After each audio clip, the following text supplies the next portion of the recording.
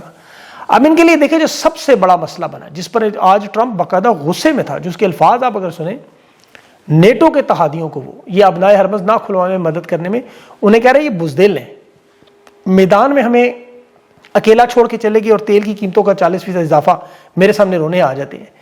اپنے جنگی جہاز بھیجتے نہیں, کاغذی شیر, ایک چھوٹا سا فوجی آپریشن نہیں کر سکتے, اور یہ ہم بھولیں گے نہیں. وہ کہہ رہے ہیں تکلیف اتنی ہے کیونکہ نیٹو نے دیکھے پولینڈ نے اپنی فوج نکالی عراق سے, پھر اسپین نے اپنی فوج نکالی, پھر نیٹو نے اپنی ساری فوج نکالی, اب وہاں صرف امریکی رہ گئے ہیں.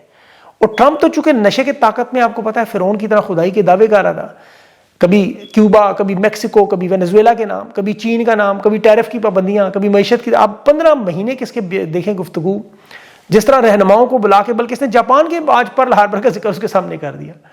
اب یہ وہ شخص تھا 8 جنگیں بند کروانے کے دعوے کر, آج اس کی اپنی جنگ بند کروانے کے لیے کوئی تیار نہیں, کیونکہ سب جانتے ہیں زبردستی کا محاذ کھلا ہوا ہے. عمان کا وزیر خارجہ تو اعلان کر چکا تھا کہ ایران سے مذاکرات کامیاب ہو چکے ہیں. اسٹیو وٹکاف اور جیرڈ کوشنر اس کے داماد نے, جنہیں امریکی اخبارات نے اسرائیلی اثاثہ قرار دیا. یہی وجہ ہے کہ یورپ شامل نہیں ہو رہا.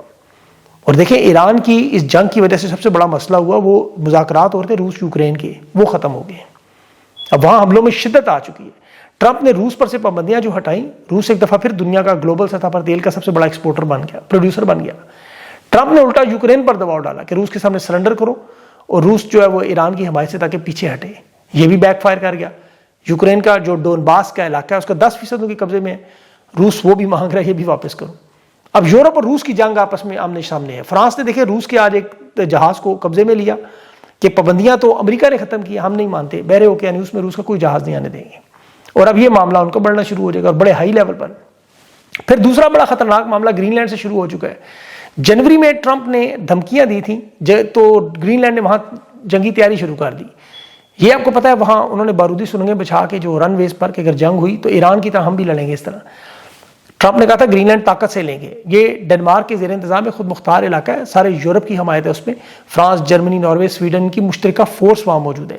فرانس کے جنگی طیارے ہیں, بحری جہاز ہیں, اور ایٹمی ہتھیاروں کی بھی فرانس نے ابھی نمائش اسی لیے کی. تو یورپ کا کہنا ہے کہ 1940 کے بعد پہلی دفعہ ہم امریکہ کے آمنے سامنے آ رہے ہیں. یہ بہت بڑا اور خطرناک معاملہ اس نے ٹرمپ نے اپنے لیے کر لیا.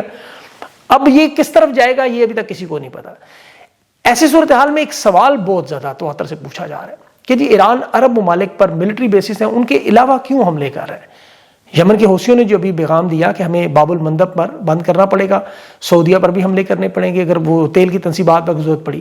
اب اس کی وجہ کیا ہے دیکھیں, میں آپ کو تھوڑا سمجھانے کی کوشش کروں. یہ جو ایران اسرائیل پر اگر صرف حملے کرے, عرب ممالک پر نہ کرے, کیونکہ لوگ تقسیم ہے اس لیے یہ سمجھانا بڑا ضروری ہے. ایران اسرائیل کا جو فاصلہ ہے وہ 2400 کلومیٹر کا ہے. اسرائیل کو بمباری کرنے کے لیے یا امریکہ کو بمباری ایران پر کرنے کے لیے راستے میں کوئی رکاوٹ نہیں ہے. ان کے میزائل, ان کے ڈرون, ان کے F-35, ان کے اسٹیلتھ, ان کے B-52 اویکس, یہ سارے جہاز اپنی مرضی سے جس مرضی بیس سے انہیں ایران پر بمباری کر کے نکل جائے. اب ایران نے جواب دینا ہے. وہ کہاں جواب دیں؟ پہلا راستہ جو ایران کا ہے وہ شمال میں عراق کے بعد شام اور اس کے بعد اسرائیل ہے. عراق اور شام کے اوپر سے اسرائیل کے میزائل گزر گئے ایران کے. اب عراق کے جو بیسز ہیں وہ ان میزائلوں کو روک لیتے ہیں, گرا دیتے ہیں. دوسرے نمبر پر جو راستہ بنتا ہے وہ ایران سے عراق اور پھر وہاں سے اردن اور پھر اسرائیل. یہاں اردن کی فضائی حدود سے وہ انٹرسیپٹ کر لیا جاتا ہے, یہ اسرائیل نہیں پہنچ سکتے. پھر تیسرا راستہ ان کے سامنے آتا ہے جو ایران سے, یہ نقشہ میں سے چل رہا ہو شاید, خلیج میں جو سمندری راستہ ہے سعودی عرب, عرب امارات, یہاں سے گھوم کر فضائی حدود سے اسرائیل پر. اب یہاں سعودی عرب اور عرب امارات کا دفاعی نظام ہے, وہ ان ایران کے میزائلوں کو اسرائیل جانے ہی نہیں دیتے, پہلے گرا دیتے ہیں. اب ان سب سے بچ بچا کے ایران کے بیلسٹک میزائل سپیس میں بھیج کر پھر سیدھی ٹراجیکٹری کرنی پڑتی ہے انہیں, یا پھر ڈرون یا کروز میزائل استعمال کرنے پڑتے ہیں اتنے نیچے اڑا کر ریڈار سے بچا کے, اور ان کو وہ بڑا مشکل پڑتی ہے. دیکھیں یہ سارے ملک آپ اگر دیکھیں, عرب ممالک, اردن, شام, عراق, سعودی عرب, عرب امارات, بحرین, قطر وغیرہ, یہ اسرائیل پر حملوں کو روکتے ہیں, وہاں نہیں ہونے دیتے. اب آپ خود سوچیں ایران کے پاس پھر کیا حل بچتا ہے. وہ اپنے ملک میں اپنے اوپر ہوئی بمباری کا بدلہ کس سے لیں؟ برادران یوسف بیچ میں آ کے اسرائیل کی مدد نہ کریں تو اسرائیل کی وہ آپ کو نظر آئے جو تباہی, جو لوگ پوچھتے ہیں کہ یہ میزائل اسرائیل میں جو گرتے ہیں ان کی تباہی و بربادی ہمیں اس طرح کیوں نظر نہیں آتی جیسے ہمیں ایران میں نظر آتی ہے. اب ایک تو دیکھیں اس میں اسرائیل کا بھی اپنا ڈیفینس جو ہے, ڈیوڈ سلنگ, ایرو 1, 2, یہ 5 طرح کا نظام ہے. اسرائیل کے اندر پھر بم پروف بنکرز بنے ہوئے ہیں, سائرن بجتے ہی لوگ 5 منٹ کے اندر وہاں پہنچ جاتے ہیں, جگہ جگہ بنے ہوئے ہیں. اب اسرائیل ایک آپ کہہ لیں زمین کے اوپر اور ایک زمین کے نیچے ہے پورا، اسی لیے ان کی ایک تو آپ کو یہ زیادہ اس حالت میں نظر نہیں آتا معاملہ جتنا ایران میں. پھر وہاں کا میڈیا بھی اس انداز میں کنٹرولڈ ہے کہ کوئی ویڈیو آپ سوچ نہیں سکتے 5 سال کی سزا ایک تصویر پہ. تو اس لیے پھر بھی تفصیلات بڑی مشکل سے نکل جاتی ہیں. یہ جنگ میں اب چونکہ بیانیہ بھی چاہیے ہوتا ہے.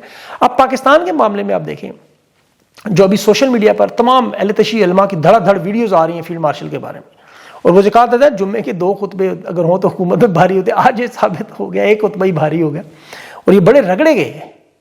دیکھیں ایران کی جنگ میں شمولیت کا حکم آ چکا ہے، کردار کیا ہوگا، کتنا کام کرنا ہے، اب یہ صرف دیکھنا ہے. فیلڈ مارشل کی جو اہل تشیع ملاقات تھی یہ دباؤ کی کہانی تھی، لیکن یہ جمعے کے خطبے میں اب علامہ وہ سید حسنین عباس گردیزی ہیں، شاہ نجفی ہیں، انہوں نے آج جیسا جابر سلطان کے سامنے کلمہ حق کہنا مشکل ہے، آج انہوں نے پبلک میں سب کچھ کھول کے رکھ دیا اور بہت سارے علماء کی پھر دھڑا دھڑ ویڈیوز آئیں. پھر علامہ راجہ ناصر باز کا بیان آیا، شہنشاہ نقوی صاحب کا بیان آیا، باقی ان کے جو علماء ہیں ان سب کے فیلڈ مارشل کو انہوں نے بالکل ٹھیک ٹھاک دھو دیا. دیکھیں ایک سرکاری اعلامیہ تھا جو تفصیلات آئی تھی، یعنی فیلڈ مارشل ورژن تھا. اب جو علماء کا رد عمل آیا، جو تفصیل آئی ہے، وہ لبے لباب اس اگر میں آپ کو بتاؤں تو یہ لباس صرف نہیں پہنتے علی خان ملائی صاحب والا، انہوں نے واقعی آج کلمہ حق بیان کی ہے. میں نے ان کے پچھلے اعلامیے پہ ان کو بڑا ٹھیک ٹھاک رگڑ دیا تھا، مجھے اس پر افسوس ہے، میں معذرت خواہ ہوں کیونکہ تفصیلات نہیں آئی تھی اس وقت. اب جو تفصیلات ان کی طرف سے خود آئی ہیں ان کی، اس کی بنیاد پہ پتہ چلا ہے کہ ان علماء کو 1 گھنٹہ بریفنگ پہ دھوکے سے بلایا گیا اور پھر ان سے بعد میں اپنی مرضی کا اعلامیہ بھی 1 سائیڈڈ جاری کیا گیا. اندرون خان کو دھمکیاں دیتے رہے، دھمکاتے رہے، حتیٰ کہ اپنا روزہ تک انہوں نے افطار نہیں کیا، لیٹ کرتے رہے. اور جواب سننے کی باری ہے تو کہا جی تراویحاں پڑھنے جانا، نکل گئے. یہ جو علماء نے اب بتایا اس کی وجہ کیوں انہوں نے بتایا کہ ان سے پاکستان سے وفاداری کو چیلنج کیا گیا، انہیں پاکستان سے غدار بنانے کی کوشش کی. یہ ایرانی غدار ہیں سارے، پتہ نہیں وہ مجبور ہو کے تفصیلات بتانے کہ یہ سارا جھوٹ بولا جا رہا ہے.